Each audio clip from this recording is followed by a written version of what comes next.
Today we continue with our class Hilchot Talmud Torah, and we start with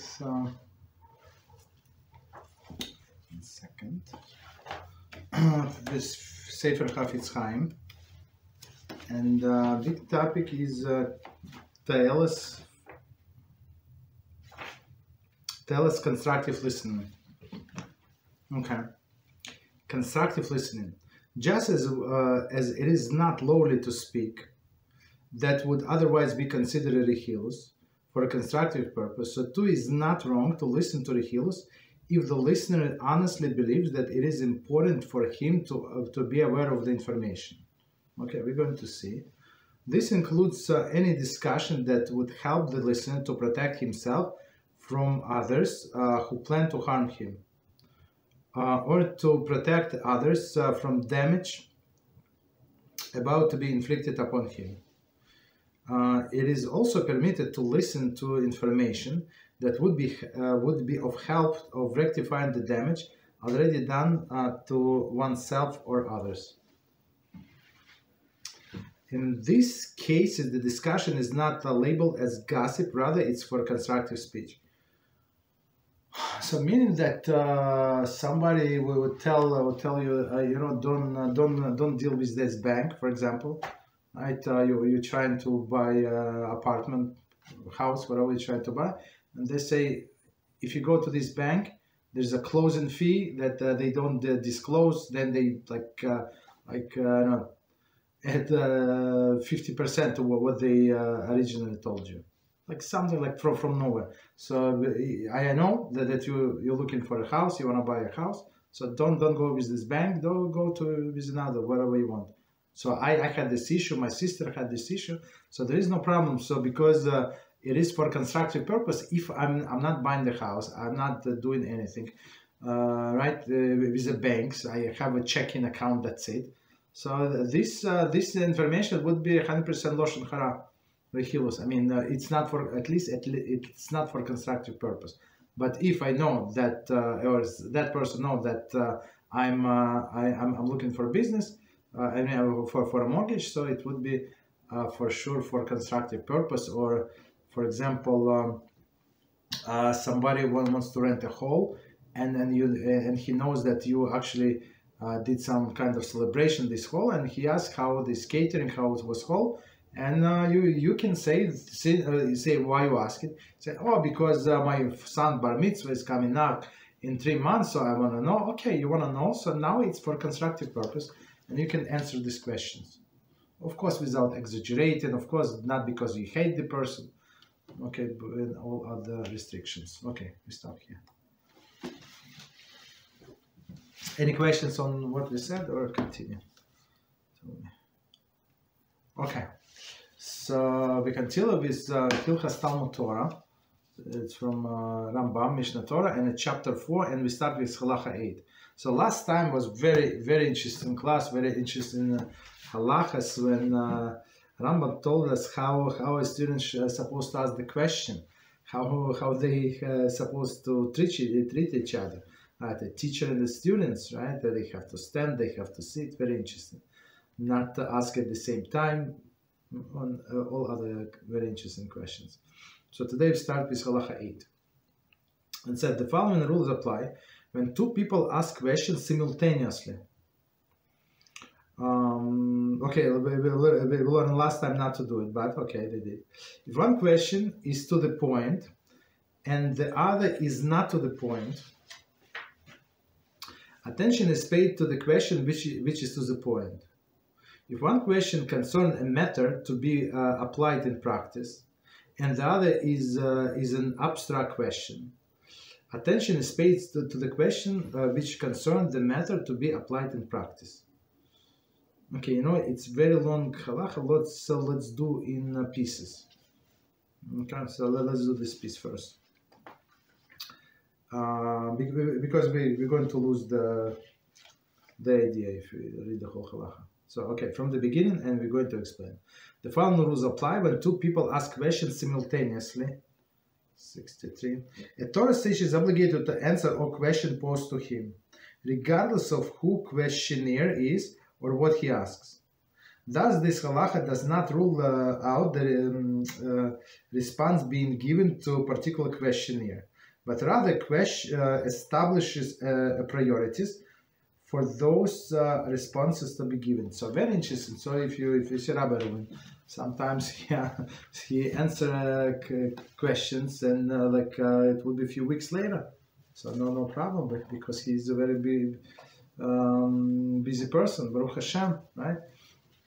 But he would answer all of the questions. So of course other people, I'm not as busy as he is, but sometimes also some questions require research, requires some time to look if it's a difficult question, right? So there is one question, one answer that I'm working on. So I already spent 3 days. It's not such an easy issue, right?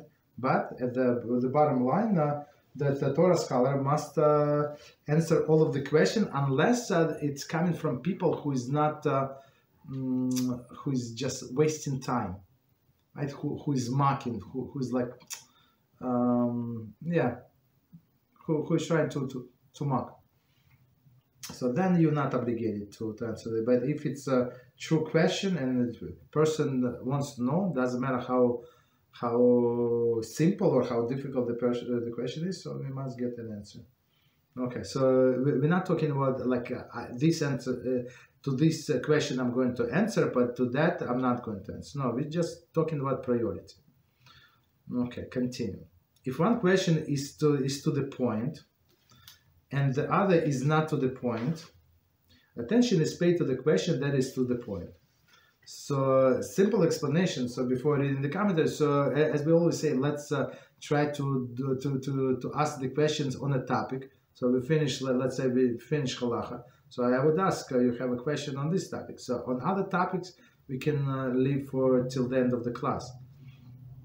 Right? So if let's say somebody did not hear, I did not say that, and somebody is new, so he would ask questions. So it's not related question, and somebody after that person asks different question, let's say, right, that pertaining to this to the subject at hand. So we must answer the question of the second person, right? Because it's to the point. So commentary. So it's not like so it's even to answer the questions, it's like we have rules and regulations what to do basically. So one more time, if one question is to the point, commentary, this translation based on commonly published text of Mishnah Torah. Other read the text with regard to the matter of discussion. Okay, I mean, okay, yeah, I mean that's exactly how I was explaining. Yeah, with regard to the matter of under discussion, exactly. I think that's what it means. Okay, so if one question to the point of what we're discussing now, and the other is not to the point, attention is paid to the question that is to the point. Commentary, because it will be possible to answer in direct manner. So meaning that the simple explanation, since we're on this topic, and you don't need the whole big introduction to the new topic. Sometimes people ask and they say, I want to ask you a simple question, and that simple question requires 10 minutes, 15 minutes in introduction, so a person would understand what we answering him. Okay. If one question concerns a matter to be applied in practice, and the other is an abstract question, attention is paid to the question which concerns the matter to be applied in practice. So let's read the commentary and we're going to explain. Since, as mentioned, chapter 3, Halachah 3, the greatness of the Torah is that the least to the deed. Questions that are directly related to the deed are given precedence. So Torah, so we learn Torah. Why do we learn Torah? So to practice Torah, right? To practice Torah, and that's why they say, Rambam say, if it's a practical question. So practical question, as we were asking yesterday, right? We have a little discussion. on different kinds, like in Halachah. So it's very very practical questions, right? That person can practice today, right, or tomorrow, whatever is it, right? But somebody would ask about Leviathan, for example, of this great fish. Okay, of course we can give him the answer about Leviathan, but it's not going to affect his life. Basically, I hope not. I hope not, right? So okay, so that's what it is. Practical questions first. Other esoteric questions or not relevant question, we push to the later time. Continue. If one question concerns Torah law, so it's next paragraph, and the other in interpretation of the verses of the Torah, attention is paid to the question concerning the Torah law. If one question concerns the interpretation of the verses of the Torah, and the other Aggadah, attention is paid to the question that concerns interpretation of the verses of the Torah. Very interesting. So let's read it one more time, and we're going to explain it. If one question concerns Torah law, right? Okay, maybe what to do? Is it kosher? Not kosher? Like yesterday, can I wear a hat? Not wear a hat? So very practical questions, right? Torah law and other interpretation of the verses of the Torah. Interpretation of the verses of the Torah. So I don't know what. We also had this question yesterday, day before yesterday, about I don't know about the ark, like how did animals gather. Did Noah had to bring them in or did not? They came on their own, like stuff like that. So it's interpretation of the Torah verses. So is it going to affect the person's life? Not, not as much. But so you have to open. You have to answer this question on the Torah law. Okay. Not even though the person asking you a question about on a written Torah. So, but we give a precedence to the question that is asked on an oral Torah. So we have to understand what's going on here, right? So attention is paid to the question which concern Torah law. 67. Since the question of Torah law, while not necessarily immediately relevant to actual deed, provide guidelines regarding our future behavior. In a contrast, the interpretation of the Torah verses is more abstract realm of the study, further removed from immediate behavior. Okay, so it's very interesting. So he said, I think it's brilliant comment. So he said about the Torah law, for example, even if it does not apply to a person today, right? So like immediately, right? So for example, somebody is not married, let's say, and he's asking about I don't know, like family purity questions, all of the marriage questions about kids, how to raise kids, all of these things, right? So even though it does not apply to him right now, maybe it's going to apply in a year from now. Maybe he's going to get married in 2 weeks from now, right? So even though it's in some sense a person might think that it's not practical for that person, but since it's an oral Torah, so we have to give this precedence, right? And all of others about parasha. So I mean, we don't want to lower the written Torah, chas v'shalom, but all of these questions are abstract, and if you see that there is different explanation, different midrashim, it's very, very interesting, right? What it says there, and we must know what it says there, right? Every story in the Torah that people ask you have to have at least the basic understanding, like at least like basic understanding Rashi, what it says there. Even though Rashi is not always so basic, but like still. Continue. If one question concerning interpretation of the verses of the Torah, and the other Aggadah, attention paid to the questions concerning the interpretation of the Torah verses. Okay. So what is Aggadah commentary? The ethical and metaphysical realms of the teachings.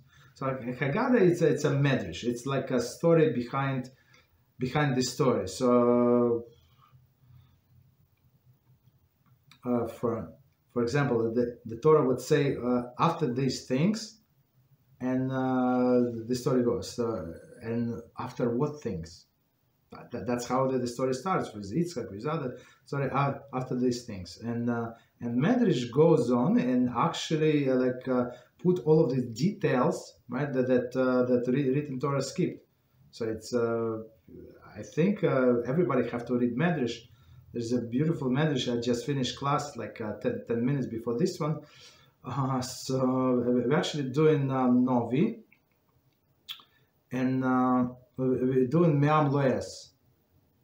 It's unbelievable how deep he goes, and it's like easy reading and very, very, very interesting. So, and I think he has commentary on all of the written Torah. I'm not sure if all, maybe something is missing, but Me'am Loes, it's a yellow cover, very interesting.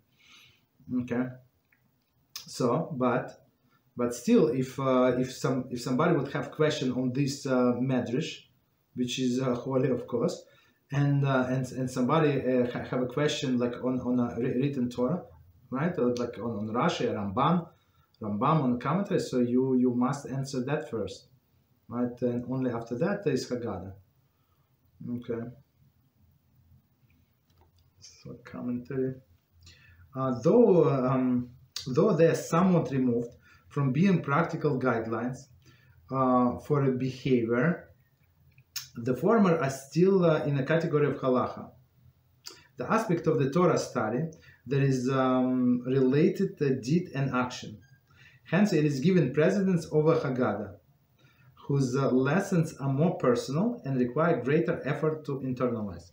So it's very, very interesting commentary. I mean, Rambam is very clear, but this commentary, I think, add a lot. So let me read one more time and I'm going to explain. Very interesting.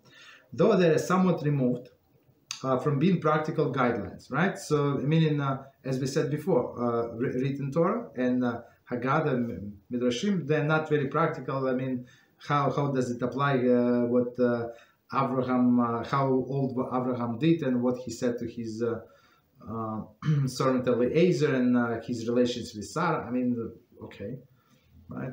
How is it practical? But for behavior, the former is still in a category of Halachah as an aspect of the Torah study that is related deed and action. So we have a separate Halachah to learn Torah.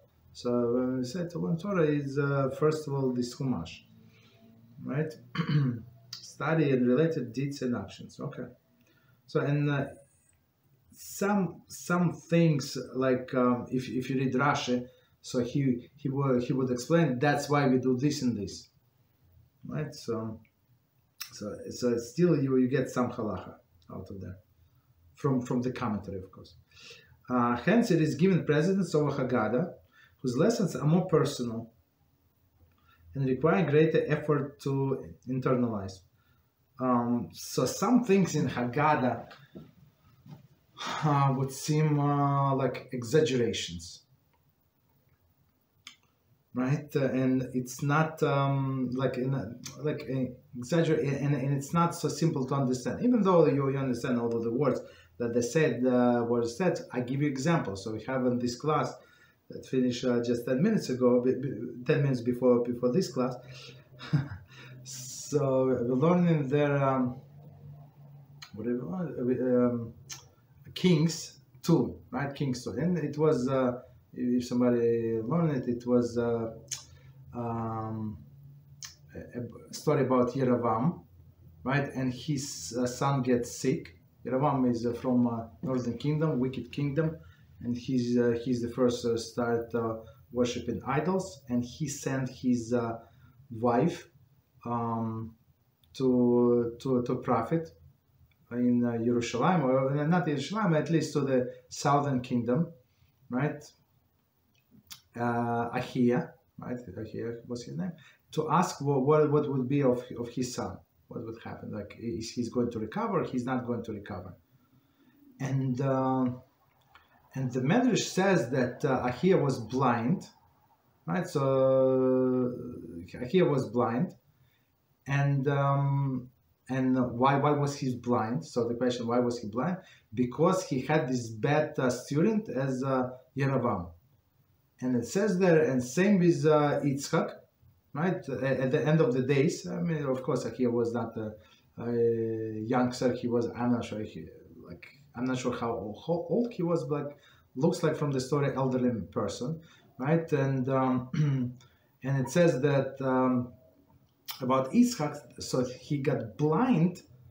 He got blind in his old age, right?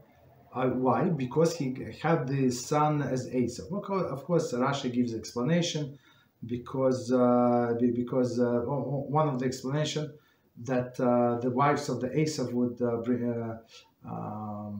burn the frankincense to the idols, and this smoke would go to his eyes.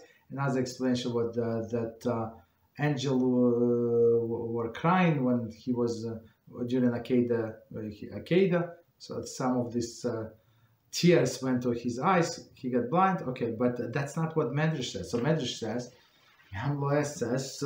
since this Ahia had a wicked disciple student, so he was punished, and same with Yitzchak. So he got punished because he had this wicked son Esav, right? So and that's it, right? And then they can continue with narration. So of course we had discussion. So somebody from class asked how come and this and that. I'm not going to repeat this discussion, but I just want to bring out the points. So it's not some things in Aggadah. It's not so simple. It's I mean, even if you know the story, okay, yeah, it says that he got blind because he had this bad disciple that started worshiping idols, whose name was Yeravam, and he became the king. Like, okay, it's very simple information, but sometimes it's so deep, like it does not make sense unless you go deeper and deeper. You understand? So it's easier. So one of the explanation of what we just said, easier to answer the question on a written Torah, straightforward answer. Then go to Aggadah. They say it's personal. How do they say? One second. How do they say? So Aggadah, whose lessons are more personal and require greater effort to internalize. So how this teacher is responsible for his students, like the student was, I'm not sure how old he was, maybe in his 50s, 60, I'm not sure.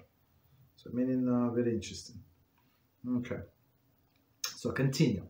So Aggadah is not so simple. They say no, it's only Medrash. It's very, very deep. Continue. If one question concerning Aggadah and the other is the inference drawn from the minor premises to major, so it's we call it Kal Vachomer, right? Attention is paid to the question which concerns the inference drawn from minor premise to major one.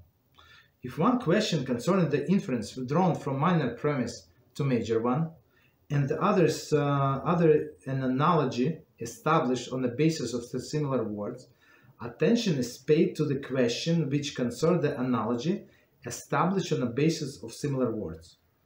Okay, so that's the end of this piece. So let's do it again, and we're going to explain. Beezrat HaShem. If one question concerns Aggadah, so now we're going like down, Aggadah, and the other inference drawn from minor premise to the major one. Commentary. Kal Vachomer for theory reasoning. This is one of the 13 rules of biblical exegesis mentioned by Rabbi Shmuel, introduction to the Sefer. For example, Baba Metzia 3b attempts to derive the following concept using Kal Vachomer. Okay, so before we continue, so let's try to understand. So now we say Aggadah, that is already written and it's more or less understandable. Okay, so one question about Aggadah, and one question about this Kal Vachomer. Kal Vachomer says, needless to say, meaning if this is true, and it's only small proof to this, so that one that they have bigger proof, for sure it is true. So that is what Kal Vachomer means. But it's already involved logic, right? So it's not as on a high level when everything is straightforward, right? Here we're talking about logic. Okay. So 1 second. So it says. So and they give an example of this Kal Vachomer. Let's see. Just as a person, own statement, which do not obligate him to pay fine, and hence can be considered a minor premise, obligating him to take an oath, the testimony of the witnesses, which does obligate to pay him a fine, and hence can consider a major premise, should also obligate him to take an oath. Okay. So what does it mean? Let's explain this example. So we're talking about here's when two people come to court, based in, and in all of these matters, I mean, like all the criminal matters, all other matters, you need two witnesses. But there are some, in some cases, especially financial, right?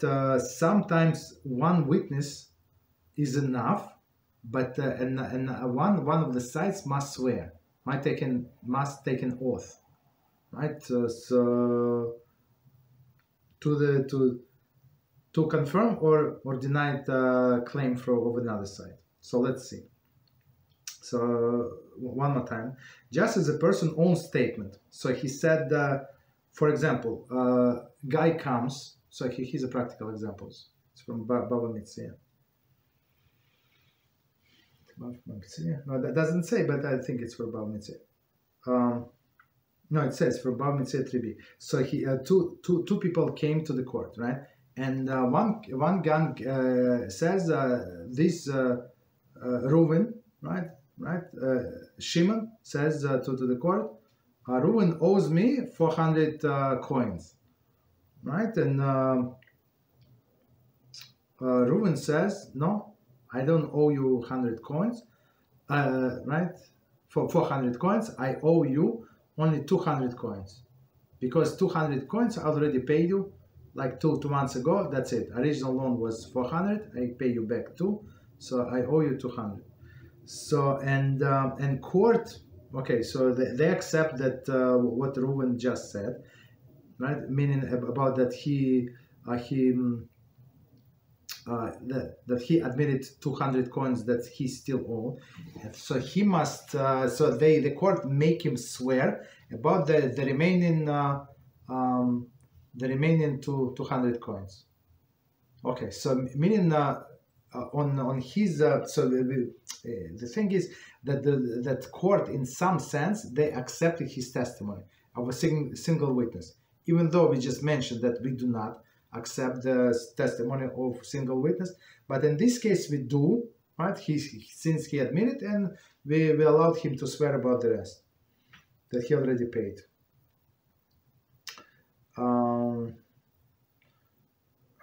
Okay, one second. And he's not obligated to pay fine. So in some things, in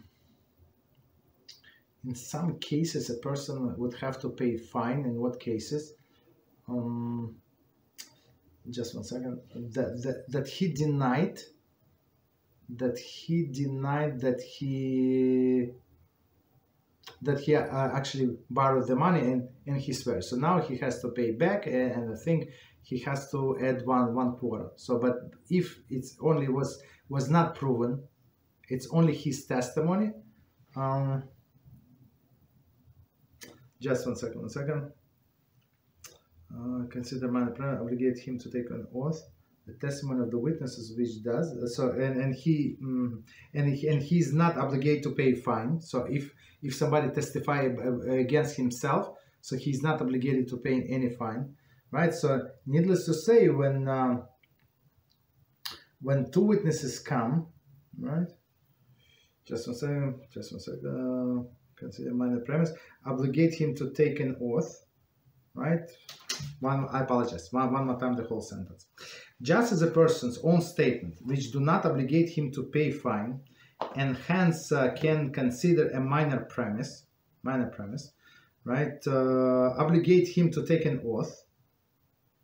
The testimony of the witnesses, which does obligate to pay him fine, and hence can consider major premise, should obligate him to take oath. So if he himself admitted, and he would not have to pay fine, right? So it's leniency, but he would have to take an oath. So needless to say, if two witnesses testify, so and if they say that he lied and this and that, so he would be obligated to take pay fine. So needless to say, he has to take an oath. So that's from minor to major. I apologize for confusion, but that's what it is. So if this is true, needless to say, that is true. Okay, so that's Kal Vachomer. So one more time, the whole sentence. It says, if one question concerns Aggadah, so about the stories, right, Medrash, and the other inference drawn from the minor premise to the major one, which we just explained, attention is paid to the question which concerns inference drawn from minor to minor premise to major one. Right? Why is that? Commentary, and we're going to explain. As above, though the latter subject matter is somewhat removed from the being practical guidelines for behavior, it is still in category of Halachah, as aspect of the Torah study that is related to the deed and action. So even though maybe this we're not planning to go to the Jewish court and sue somebody, or like borrow money without like proper witnesses or proper documentation, let's say, but you never know when this thing can come up, basically. So it's still practical, it's still oral Torah, and maybe one day the person would need to apply this knowledge.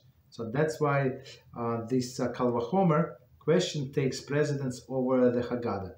Aggadah meaning that it's not as relevant to his life. So this knowledge, whatever we just explained about these witnesses, required action. That Aggadah, I mean, maybe it requires some character development, some tshuva, but here is more practical. Continue. If one question concerning the inference drawn from minor to major premise, minor premise to major one, sorry, and the other is analogy established on the basis of similar words, Gezerah Shavah, attention is paid to the question which concerns the analogy established on the basis of simple words. So if you actually read Rashi, commentary on Rashi on the Torah, so I recommend if somebody don't have this Art Scroll edition, these 5 volumes, it's a must. You can read it like over and over, like even every year. Me personally, I don't read it every year. I skip, I read other commentaries, then come back to Rashi. I just finished last year. I learned Rashi again. So even like every year you learn Rashi, commentary and commentary on the commentary, this explanation. It's every year it's like very different from the previous one. You get to learn much more. Okay, so we have this another principle of learning Torah as similar words. So this word in this case means this and that. Why? Because in another place they're using the same words, and then it's very clear what they meant, what the Torah means. Okay. So this one is even takes precedence over the Kal Vachomer, meaning needless to say. So let's see.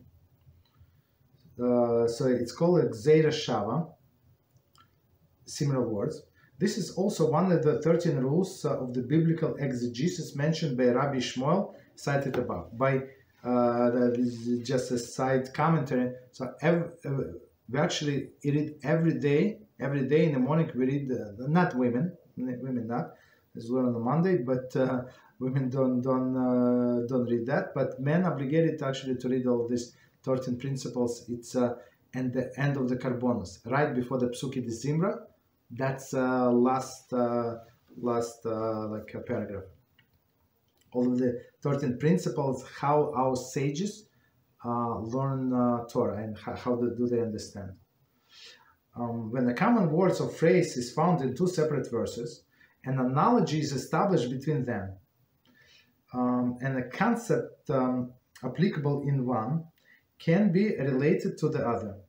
However, it must be emphasized that Gezerah Shavah cannot be arrived at independently, but must be received from a teacher, who in turn received it from a teacher in a chain extended back to the Moshe Sinai. So it's very interesting. So some people make this mistake, and like I get it very often when people read or they read commentary of Rashi, and Rashi what says, and how do you know, why did I translate this word like this? Why? Because it says because here it says this word, another place it says this words, and there it's very clear what it means, and that's why I translate it like here. So a person might think that I also can do that. What's the problem? I don't know the words. Yeah, here's the one word, there another word, so I can the similar words and can draw the conclusion. So our sages teach us that's not how it works. So all of these Kal V'chomers, and unfortunately I don't remember, but it was I saw in one commentary it was actually a specific number, maybe 500, maybe I don't know, like big number, that was passed from Moshe Rabbeinu. So HaShem gave him this knowledge. He transferred this knowledge to all of these our sages, right? And that's how we know that we can we learn idea in this place from similar words, but we cannot draw any conclusion on our own. So attention is paid to the question concerning the analogy established on the basis of similar words. So they need to explain us why it's more important than needless to say. Okay, Kal V'chomer. So let's see the commentary. The Pri Hadash explained that though both of these have equal status, as both included 13 rules of biblical exegesis, precedence is given to Gezerah Shavah.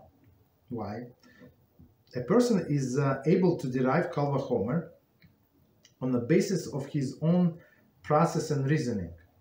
In a contrast, since Gezerah Shavah is not product of one's own thought process, it is more likely to be forgotten. Hence, it is a precedent, given a precedence. So I think it's very brilliant commentary. So let me explain this commentary. So on one hand, this Kal V'chomer, this needless to say, and Gezerah Shavah, similar words, they are in the same category.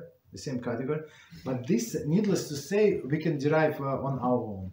Like if you apply logic, and you know the rules, you can derive the things on your own. There is no problem. But the Gezerah Shavah, the similar way, you cannot derive on your own. As we said, it was passing from generation to generation, right? So you must know it's whether you know or not. Period. You know or not. Very simple. Okay, so that's why that person requires the answer like first, because he would not able to do, even if he is brilliant, he would not be able to do on his own, and he for sure requires help. And that person, maybe he can derive it by himself. At least he can wait until we answer the second person. Okay, next paragraph. By the way, any questions on what we said?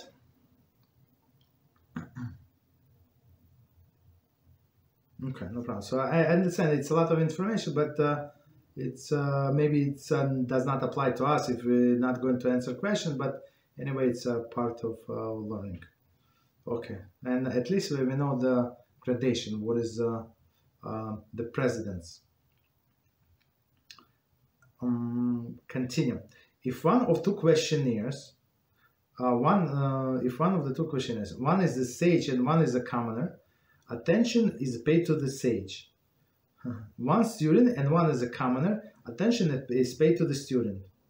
However, if they are both sages, both students, or both commoners, similarly, if two people both ask questions concerning Torah law, or they both wish to reply to what has been previously stated, or both questions concern actual deeds, from this point on, the spokesman has the option of giving precedence to whichever question he desires. So now, when they on the same level, like the same relevance, and two people ask, so he can choose any person. So let's do from the beginning, and we're going to explain. If one of the two questionnaires, one was a sage and one was a commoner, attention is paid to the sage. Why is that? Discrimination, of course. As mentioned in the text, next chapter, we are obligated to show a Torah sage respect and honor. Oh, yeah, it is. It's not discrimination. So people always use negativity, right? It's not discrimination. It's a preference, right? So we have to show him honor because his life is Torah, and this thing he does not know. So for sure it bothers him much more than a common person. I'm just saying for myself, right? Because it's his life. For other person, that's what does on the side, right? Torah is chas v'shalom, but he does on the side. Okay. So we pay attention to the sage. One and the sage, it does not mean that he's like 100 years old and old, long white beard. It could be just somebody who is learning Torah, whose occupation is a Torah. He could be a rabbi, right? Or not even a rabbi, somebody in a kollel who's a serious Torah learner. One student and one is a commoner. So I would say maybe they're talking about the student of that person, right? Attention is paid to the student. I mean, same answer should be the same. Though the student need not be honored in the same way as a sage, a student dedication to Torah study is deserving a certain measure of respect. So he decides, so that person decides that the Torah is going to be my life, even though he's did not accomplish much. I mean, maybe he's, I don't know, young adult, right? Let's say, right? Let's call him this way, young adult, right? He did not accomplish much, but it does not make any difference, right? So his dedication to the Torah required from us some respect. Okay. 74. No, sorry, it was actually 75. Continue. However, if they both sages, both students, or both commoners, similarly, if two people both ask questions concerning Torah, so if they are on the same level, or and the same, and they ask the same type of question. Let's say we have a lecture, so both of them ask about the lecture, okay, about the topic that we're learning, or both of them wish to reply to what has been previously stated. Commentary. Okay, continue. Or both questions concern actual deeds. So I mean they exactly on the same status, the same question. From this point on, the spokesman, commentary, who relates the question to teacher, as mentioned in Halachah 3, right, has an option of giving precedence to whichever question he desires. So just to remind us, in olden days, all of these great rabbis have a spokesman, right, who would take the questions from the audience and bring them to the sage. Okay, so he has a free hand to choose whatever he wants because it's on exactly the same level. So we finished that halakha. Any questions on what we said? We'll continue. I'll check time. Okay. So let me see. Hopefully this is not going to be as long. Yeah. It's very short halacha, so let's do it. So it says, one should not sleep in a house of study. When any person dozes in a house of study, his Torah will be torn to shreds.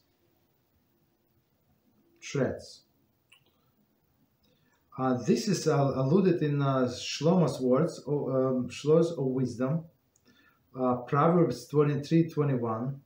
Drowsiness will clothe a man in rags. Conversation in a house of study should concern only the words of Torah. Even if someone sneezes, one should not wish him to your health, to your recovery. In the house of study. Needless to say, the discussion of the other matters is prohibited. The sanctity of the house of study exceeds that of synagogue. So as you understand, it's a lot of information here. So let's go from the beginning and we try to explain. Okay. So halacha number 9 from the beginning. One should not sleep in the house of study. 78. The Megillah 28a relates that Rabbi Gezerah student asked him why he had merited long life. Among the reasons he gave them was that he never slept or even napped in a house of study. So it's very interesting Torah Gemara story when the students they actually collected all of these questions to the rabbis that were asked over the years, how this rabbi merited such a long life, right? I mean, on one hand, like it would sound like, well, you want me to die? You want to take my position? What kind of question is it, right? Or how old am I? Like, how is it your business? But of course, those were holy people, holy students, and they ask because they wanted to have the same merit. So many things that we do in life bring different merits, right? As yesterday we discussed Birchas Hamazon, and we discussed what merits this mitzvah brings, right?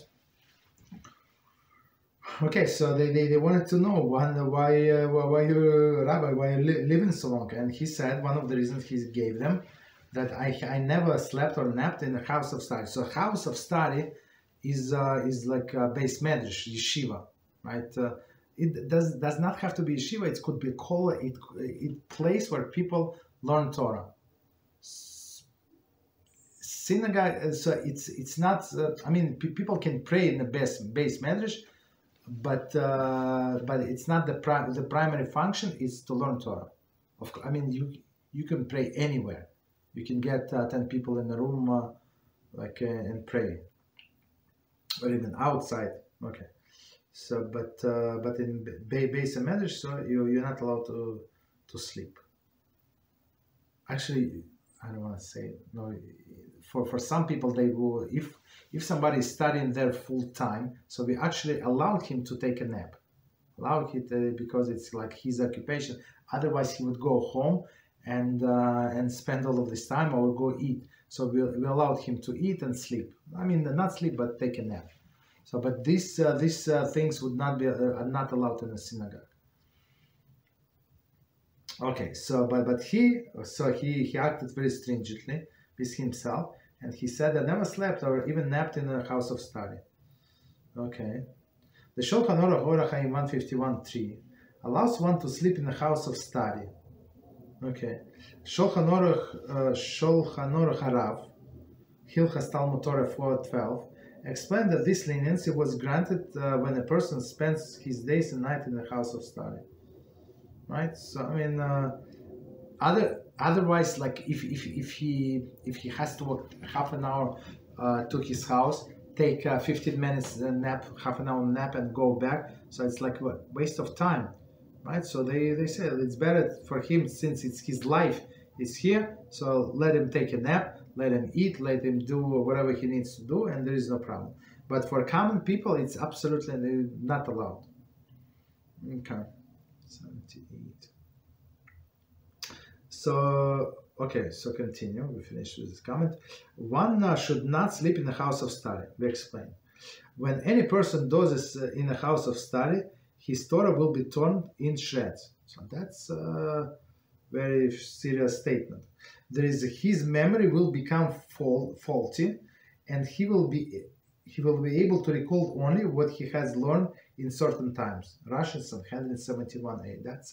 That's a big curse. I mean, when person, especially when he toils and toils and toils, and they ask him what he learned, and he does not know. That's a very scary thing. This is alluded to Shlomo's words of the wisdom, Proverbs 23:21. Drowsiness will clothe a man in rags. That's very sad. Continue. Conversation in a house of study should concern only the words of the Torah. So, of course, needless to say, in a synagogue, right? So you're not allowed to talk in a synagogue. Commentary. There are two reasons why unnecessary conversation is forbidden in a house of study. So Rabbi Reuven Shlita just, I'm not sure what was the lecture. Maybe it was a Shana Rabbah. This lecture is very, very recommend to everybody to watch or listen. So I only listen. And he was quoting this Gemara where it says that the person who was learning Torah and now he switches to the mundane talk, right? I don't know, somebody came over and started talking about, I don't know, what are you going, what are you doing for lunch on next Wednesday? I don't know, I'm just making up, right? So it says, his punishment is going to be like in a Gehinom, they're going to feed him special coals. That's what Gemara says, special coals that never extinguish. Because why? He put they put the Holy Torah aside and started talking about nonsenses with that person, which is very scary. So let's see what this book says. So it says there are two reasons why unnecessary conversation is forbidden in a house of study. A, to prevent wasting time that could be used to Torah study. I mean, of course, unfortunately, I see it all the time. So some people come early to synagogue to pray, and I will try to come like a little early also. And then when I come, this person, I don't know, maybe he came in half an hour before me, 20 minutes, I'm not sure, I have no idea. Right? And he's praying, and now somebody comes and start talking to him, and he puts his book away. Like, you normal? Why would you pay attention? Just not you had, and just continue praying. Why you like? It's very, very sad why somebody would act like that. B, as a token of respect to the house of the study. So don't talk all of the empty words. According to this rationale, such a conversation is forbidden even when it does not involve making an interruption of one's studies. See Shulchan Aruch Harav, Hilchot Talmud Torah 4:11.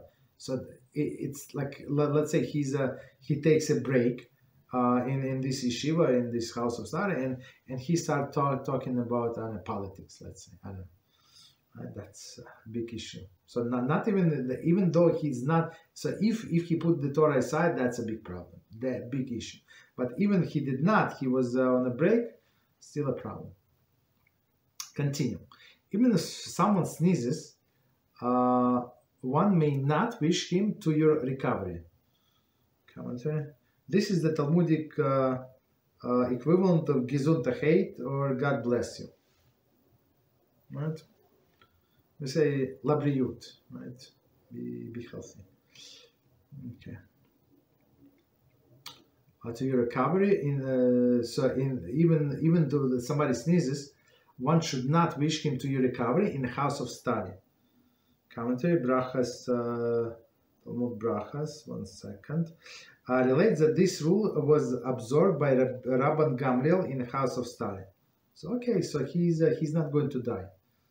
Right? Just leave him alone. Continue learning. Needless to say, the discussion of the other matters is prohibited. So sometimes in the show, people like the regulars do know, right? The regular serious people, they do know, and they would not say bless you or stuff like that during the prayers. But people who rarely come, sometimes they come for whatever reason, maybe your side of the parents, stuff like that. Right? So somebody will sneeze in the middle of the prayer, and everybody's quiet. They play in Shmona Esrei, and one clown, right, especially on Shabbos when these clowns come, so he would answer, "Bless you," like it's very funny. Needless to say, the discussion of the other matters is prohibited in this base medrash. Needless to say, in the shul. 83, Aggadah 12b, adds that the person who discusses other matters in a house of study will be punished by being forced, here we go, by being forced to eat glowing coals. So Rabbi Reuben Shida said the glowing coals that never extinguish, the hottest type of coals possible, whatever it means, right? So for what? He did not say Lashon Hara, he did not curse somebody, right? He did not watch movies. He was just discussing other matters. Okay, continue. The sanctity of the house of study exceeds that of synagogue. So yeshiva or base medrash, we call it, it's higher than the synagogue, right? So let's say that you promise money to give to not promise, but in your mind. In your mind, you said, I want to give tzedakah $200 to that synagogue, and then you change your mind for whatever reason. So you still can go like higher in sanctity, right? So higher in sanctity, what is yeshiva for sure, or other things, there are other causes. You cannot go lower, but you can go higher. So let's do last commentary. Not the Hilchot Tefillah, chapter 11, where Rambam discusses the sanctity of the houses of study and synagogues in detail. Mentioned various restrictions on our behavior that were ordained as a token of respect. Okay, so it's a long story. So okay. The greatest sanctity of the house of study is expressed by the laws of Hilchot Tefillah 11:14, that synagogue may be transferred into the house of study. However, house of study should not be transferred to the synagogue. So as we just said, so we can go in our sanctity, we can go higher, but we cannot go lower. And it brings me to answer the question that was posted on WhatsApp. So we stop here. So I want to answer the question. So the question was asked, if a widow or even divorcee, that doesn't matter, right? Meaning somebody, a woman that was used to married and no longer, right? So is she's obligated to cover her hair? And we say, yeah, absolutely.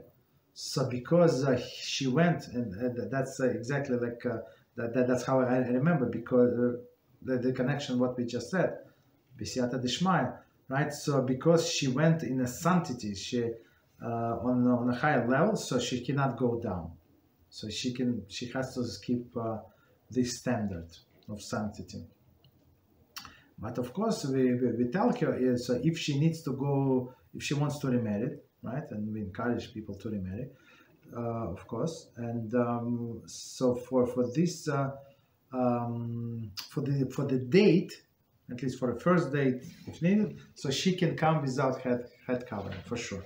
And not only should, okay, let's of course it's case by case basis, but many times if she thinks that he's a good candidate, even on the first date she can come without head covering. There is no problem. Okay, right? But like in a normal life, yeah, she should cover her hair. Okay. Any other questions on this, on any topic, any subject?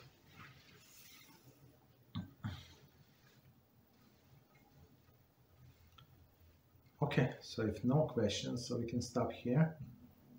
And tomorrow we continue with Halachos of Brachos. Bezras HaShem. Okay, good night. Take care.